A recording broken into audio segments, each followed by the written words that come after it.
What up, though, y'all? This is Ami with the Real Visual Outlet, and as always, beside me, So. And today we have a special guest. He said, "It's your baby Dwayne coming from the west side of Detroit, Finkel." I don't believe it. You know, you got an accent.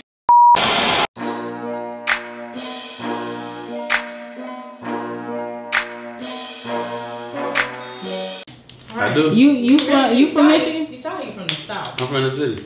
Oh, okay. Yeah, I just got people. I got people from Alabama. Yeah. But I don't know. I ain't never been out there. I don't know. It just in me. That's that thick tongue. That's that thick tongue.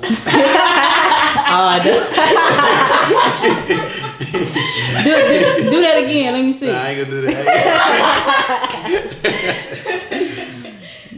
All right, tell us your social media. You already from Finkel. You told us where you're from. Yeah. I got Instagram. I don't really be on Twitter. My Instagram, Dwayne _ ALDWAYNE _. That's that. My YouTube, same thing. My name, Dwayne. So tell us how you got into rapping. All right. First off, it's just like, my God-given talent is sketching. Like, I'm real good at sketching and shit. Just growing up watching Dragon Ball Z, Pokemon, all that anime shit. I used to be drawing that. But then one day, my Uncle Robert, he was the first person I seen with a CD player and some big ass headphones writing on a notepad. I was interested. And then fast forward to that, I got some family on Schoolcraft. We always be in the garage and they like OGs. So they'd be like playing their music and shit. And I'd be like, I always want to do a song or whatever. And this was like 2008, 2007, something like that. I was younger. And they pretty much introduced me to all the music, and then I pretty much just kept going. It got to the point where I think it was like my 10th grade, 9th grade, something like that. My brother E-Pill, he had introduced me to BangGang Jizzle, and I used to do songs with him. He had showed the love, let me record a couple songs, and then I just kept going. And then was like practice. Like, I wasn't that good for real at first when I first started. And then these one dudes, they wanted me to do a song with them. And so we went down to the Greenfield Plaza. I dropped my verse for him. The guy that was engineering named Sel. You remember Sel? So he told me, like, bro, you don't need to be in a group or nothing. Like, you need to just be doing your own shit. You come down here, I'll show you love and all that. So that was really like pretty much it. And then, you know, just keep working. That's how I ended up right here. Okay. So what hip hop albums did you grow up listening to? Man, I grew up, I pretty much listened to a little bit everybody. People that big influence on me was like Eminem. I used to always like Eminem.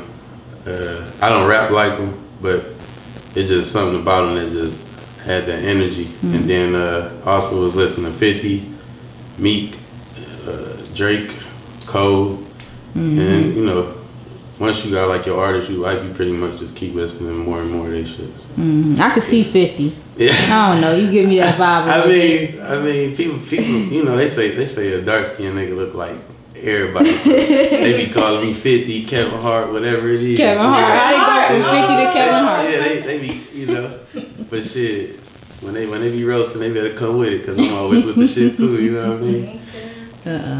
Have you had any women that inspired you at all? Actually like Rihanna. It's this new artist. It's this new artist. Her name's Sabrina. She got a song. It's called "Stand Still" or whatever. I've been banging that shit. Y'all gotta check that shit out. That shit nice. But that's what's up. Because I always wonder, like, guys. Yeah. Shoot. Do you have any female rappers that you like?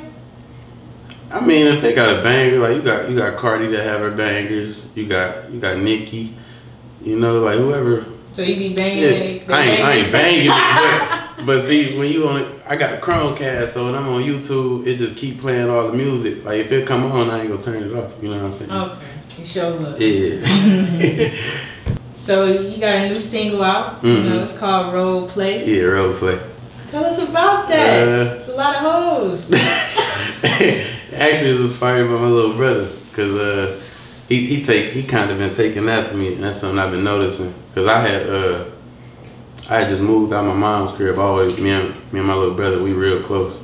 So once I moved out my mom's crib, eventually me working and me staying out in Belleville and shit, you know, we don't really hang like how we used to. So I be seeing he be taking on for me, and then I be trying to tell him like, don't invest too much time and to these females, go chase your dream, which he be hooping and shit. So when you hear the song, you kind of hear me telling like, these hoes ain't good for you, bro. You know, like, I mean, it's the heat of the moment. The thing go last. Like, you at that age where you just about to run through them, so chill. You know what I mean?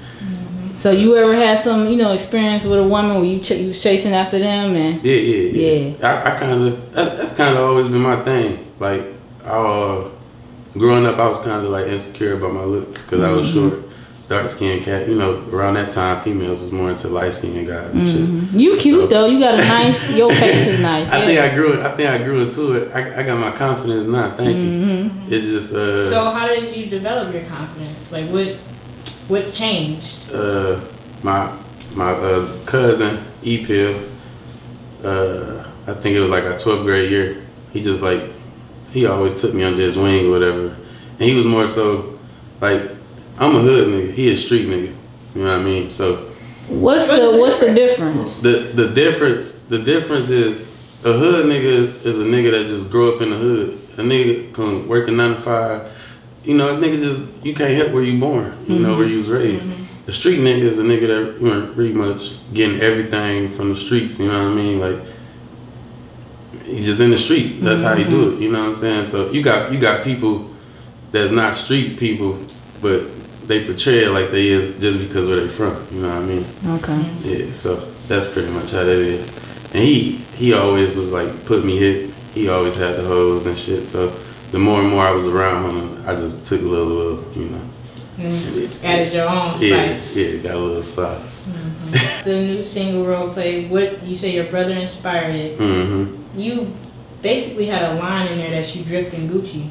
Oh yeah. So we got a little controversy with Gucci now. Yeah. What's your thoughts on controversy? Man, I just like it's just so much like people. It's food we eat that ain't good for you. Like there's so many racist people behind closed doors. You don't know that's racist at this point. It's just like.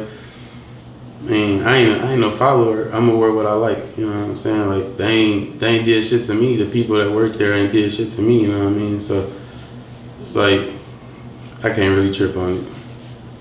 Yeah. I mean, they basically got black face. The black face, but man, it just be so much. Like so if they came out with a white face, nobody be complaining. White face with some pink lips or something. They actually did too. You know what I'm saying? Oh, see, I ain't know that. Yeah. So, not Gucci, but like somebody basically came out with like a white face with some pink small lips, just in like a reaction to that, basically. And then it's like nobody know what was inspired. You know, all right, obviously it's a black person with big lips, but you know, you got so much people dripped in fashion nowadays, and then you got people looking to bring something out spectacular all the time. So it's like maybe they was inspired by something, or maybe they was a certain crowd that they was trying to reach to wear that. Because you got street niggas that like to wear all type of shit, that little mad shit. So niggas, I don't know, it's just like all type of shit. They probably thought like, yeah, they gonna read like this. Yeah, they gonna fuck with this, you know. So I think the point though with that is like, why the lips? Like if it was just a black turtleneck up to here, perfectly fine. But you had to put these like red, these big maybe red if they had lips. the Because that was made fun of back in the day. Maybe if they had the Gucci symbol around the lips or something. I don't know. I don't know. But, that's crazy. Okay. But I ain't been in the Gucci store so since that dropped. All my Gucci I got has already had. So. Yeah, we was just talking about that. Like we seen people like burning. Yeah. You know, I ain't doing stuff. that. I paid my. Would you really I burn? my money. I ain't burning shit. You know what I'm saying? Shit. I'm a big sports fan, and I got LeBron Cavalier shit. I ain't burning that. You ain't burning. You know what I'm saying? I paid my money for that. So you got a new project coming out. No support was all I needed. So what inspired that project? No support was all I needed. It was more so not just like fans or whatever. It was coming from artists and platforms and stuff. You like as a local artist, you reach out to bigger artists or local artists that got more clout than you, and you reach out to these platforms, and they pretty much give you the runaround, or they be taxing you like some shit that they won't do for everybody else. And it's like there's so many artists, but there's so many artists that just be rapping. They don't even love it. You know what I'm saying? Just like you got basketball players, they just be in the NBA just because they can dunk or they can shoot, but they don't really love it. You know what I'm saying? And then so eventually when they contract up, they out the league, or when that rapper, all that clout shit he was doing, eventually they be out the way. So no support was all I needed. It's more so motivation. Like I took that for motivation. Like I know it sound like a nigga crying out for help, like y'all support me, I ain't getting no support. It's more so like nobody showing me that support, but there's motivation. You know what I mean? Right. You can go get it on your own, basically. Yeah. So that's pretty much what the message is in that title. So how long have you been working on the project? I've been working on this project for about 4 months. I had just let my last project, 95, die out. I had dropped that last year on my birthday. It was an EP. It did real good, real good. I had 3 videos to it. I got a lot of feedback, and it was just like I'm gonna carry that energy and drop a mixtape, and then eventually an album.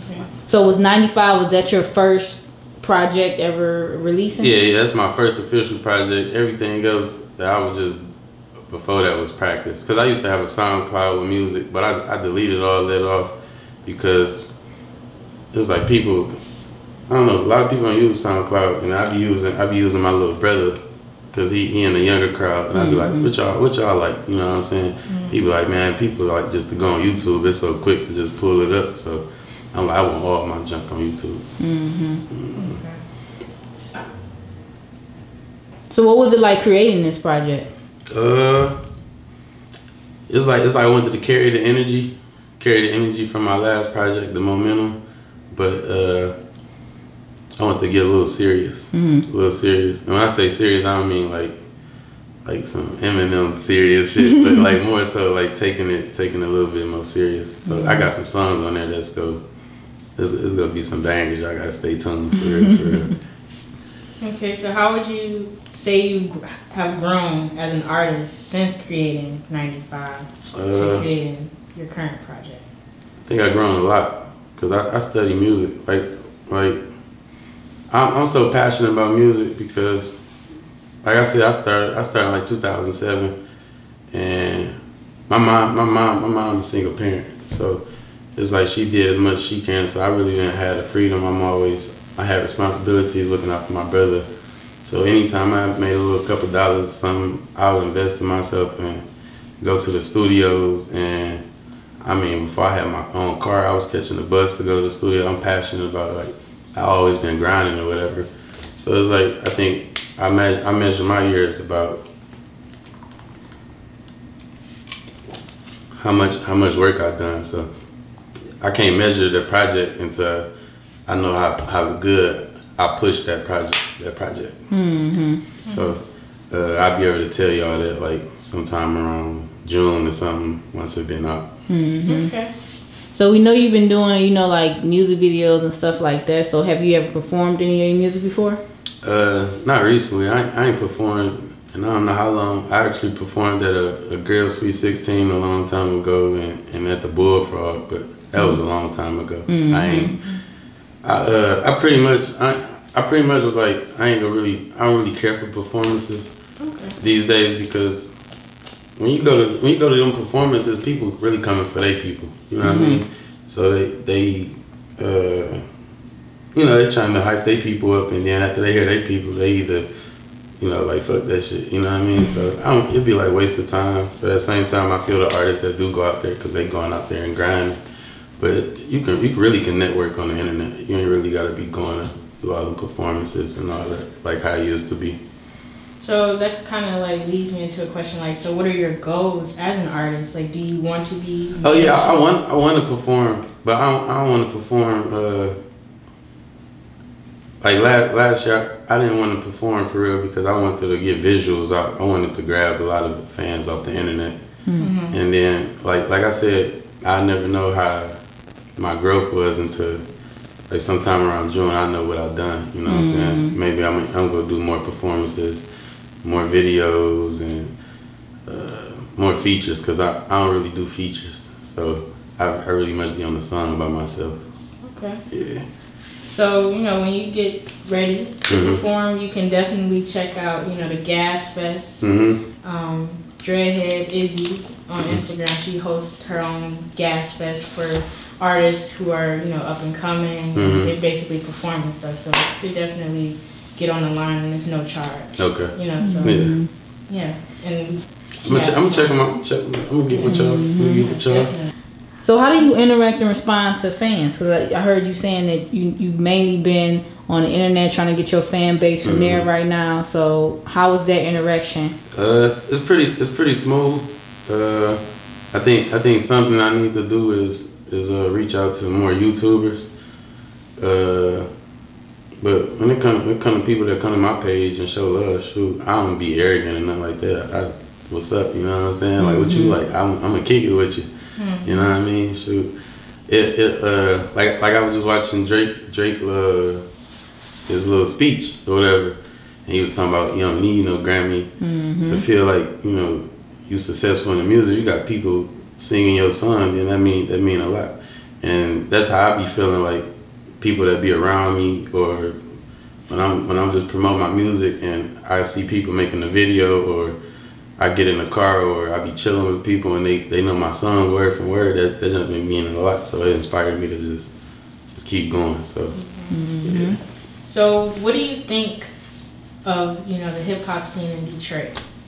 Man, the hip hop scene in Detroit, man.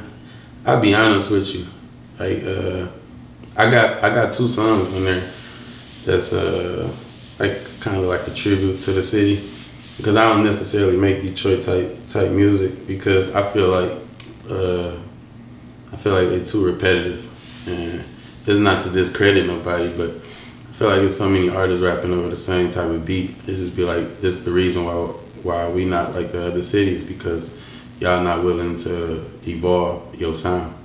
Right. And it's like you know we got big artists, you know what I'm saying? We got local artists, but for me I always dreamed about the Billboard's charts. I want platinum albums. I want to be more than just a success in my city. I want to be big. I want to be international. So the Detroit artists, I just wish they'd just you know step out that shell, because we got talent. It just everybody rapping over the same type of beats. It's just like I mean we all end up saying the same shit because it's so much music. You go hear the same type of bar here and there, but as far as the sound, the flow, how you can rap it, they all rap the same to me. So it just be like, like if I hear a good song though, I bang it though. You know what I'm saying? So what do you think it takes to for an artist to make it in this industry? Consistency. It's more these days. It's more so a popularity contest, or I hear that a lot. Or most artists that you see, like there's, like I ain't saying like big stars, but most artists that you see like got a nice little buzz. They be more so doing stuff for clout, like ignorant dumb shit. And for me, it's like it's hard for me to try to step out and be doing that because I'm true to myself. You know, I ain't about to be dressed in a certain way, wearing color in my hair. You know, not all that extra stuff like. So you more focused on perfecting your craft rather than your image. And I think that's something that I struggle with, is because I don't do that, and a lot of artists do that. They be Instagram cussing out, you know, that on live and turning up. You know what I'm saying? I don't be doing all that. When I'm on the internet, I'm seeing what's going on, studying this, studying that, and let my music speak for myself. I don't be doing the most, you know what I mean? Yeah, so I think that's something that hurt me. Sad to say, but I ain't gonna do nothing silly, but eventually I gotta come up with an idea that's gonna help my music go a little bit viral. What would you say is the biggest misconception about you?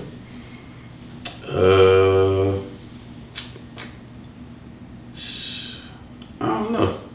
I think I don't know if people think I'm too serious or whatever, but I'm cool, laid back. Shoot, I'm a genuine, authentic. You know what I'm saying? Ain't nothing fake about me, and that anybody that fuck with me know that. So I don't know. So what is your favorite part about this line of work, and what is your least favorite? My favorite part is just the excitement. Just once I make a song, I just be excited for other ears to hear it. I don't know. I ain't got like no downside to it. I just be excited to make some music and put it out there. So it just be like, you be making your own songs and you hear yourself on there. You be like, man, wait till they hear this. You just be excited. You know what I'm saying? So the hustle, you know, the hustle and how it's not always just you put out a song and you instantly make it. Yeah. You know, you there for that role. Yeah. So yeah, that's the one thing. Like, don't get me wrong. I mean, I got my head on my shoulder, but sure, it's been times where I get discouraged in my dreams. I think, am I gonna make it? You know what I'm saying? But I think that's natural. There's always gonna be ups and downs, trials and tribulations. So it's like you gotta take it. You gotta be able to take it and keep going. And I think that's something artists like me that don't get to shine. Like, cause there's a lot of artists that's underground that's more talented than people that's bigger than us. But like I said, we so true to ourselves. We refuse to step out our character to you know, do the most. So, Gotcha. So what's your take on the Hawaiian W Melly situation? Oh man, I don't know. It's like I don't know the truth, so it's hard to judge him. But if he did take out his homies, I can't fuck with it. You know what I'm saying? Like, if you shaking hands with a nigga, you shouldn't even think about killing your homies. You know what I'm saying? So, yeah. But it's sad to say it be like that. It be. Don't get me wrong. I had cats in my circle where I thought they was my boys, but eventually you hear them talking this, talking that. I addressed that on this project too. You know what I'm saying? It just be envy. Like, people envy. And that's another thing, dealing with other artists that's bigger than you. Some of them big artists, they'll shout out some music, but the people they shout out, they know they better than. They won't shout out nobody that they better than. You know what I'm saying? It's crazy because they be scared like you go take their fans, but it's not like a nigga trying to take your fans. It's more so like, I'm just trying to get some love. And and plus people can like more than one person. And that's what they be worried about, and that's why we don't elevate as a city, because they hear an average nigga and they'll throw it out there because they know ain't nobody really gonna fuck with it, and they hear some real talent, they like, we ain't gonna put that out. You know what I mean? Right. And shoot, I don't know if a lot of people know, but shoot, I think Pablo Skywalker. He looked out for Dej Look. You know what I'm saying? He wasn't on no hating shit, you know what I'm saying? You got Rocaine. When he messed with Chief Keef, he put on so many artists, you know what I mean? Like, so you do got artists that ain't scared, but most of the time it's a lot of people that's scared to put artists on. What is your dream collaboration with any rapper or producer? Oh man, it gotta be Drake. Gotta be Drake. Like, Drake fan? It's just like, I got two people I look up to. I look up to LeBron, I look up to Drake. And when you think of Drake, man, you think of somebody that's been so consistent, so successful. Within his 10-year run, like, you can't name one artist that's been keeping up with him. Like, you got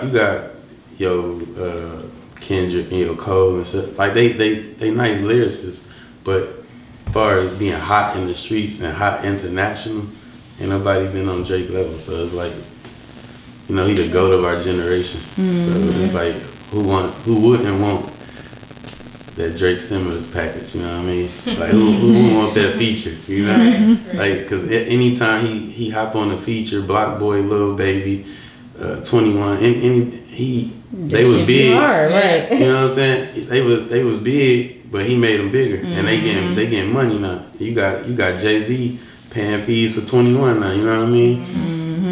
Oh yeah, you know what I'm saying? And that's why. Yeah, like. So it's like shoot, Drake, they be calling him Coach of Vultures and goes for all that little allegations, but man, he really helped our community. He keep the rap game together, you know what I'm saying? Right. All right, give us a fun fact about yourself. Fun fact. Man, I don't know. I just be like, take it day by day. It's hard. I'm lit as fuck, you know what I'm saying? Like, if we going out, I'm gonna be turned up. Shit, it just, I don't know. I just take it day by day. I told y'all I'm into anime. I fuck with the Dragon Ball Z shit. Regardless, I don't care where I'm from. Is that like your drawing style? You said you draw too. Yeah, so. yes. I always like sketching little anime characters and stuff like that. It's like, shoot, don't matter where I'm from. If I love something, I love it. I love them type of cartoons. Y'all gotta ask me. I'll tell y'all whatever y'all need to hear. Well, we'll end it with let the viewers know again about your new project that you coming out, and then any shout outs you want to give. Stay tuned at the end for that. No support was all I needed. It's gonna be 10 nice bangers on there. You already heard one. Shout out to my little bro Lee. Shout out to my cousin LJ. Free E, rest in peace, Kari. I just lost my grandma too. Rest in peace to my grandma. It's been a tough month, but sure, if you fuck with me, shout out to you. Shout out to y'all too. Shout out to y'all. And let them know. Say, make sure to subscribe to the channel. Yeah, subscribe to that channel. Go click that subscribe button right now. I'm gonna break that bitch right here. All right, The Real Visual Outlet and Dwayne. Cut. Yeah. Man, these hoes play roles, that's for sure. Man, these hoes only good for the show. Man, these hoes ain't good for you, bro. They'll turn their back on you, that for sure. Man, these hoes play roles like they actors. And these niggas out here rookies, they need practice. I've been out here chasing green, talking cabbage. I've been balling so hard, March Madness. I'm a motherfucking god in this fashion. If that nigga not my nigga, I'm gon' tax him.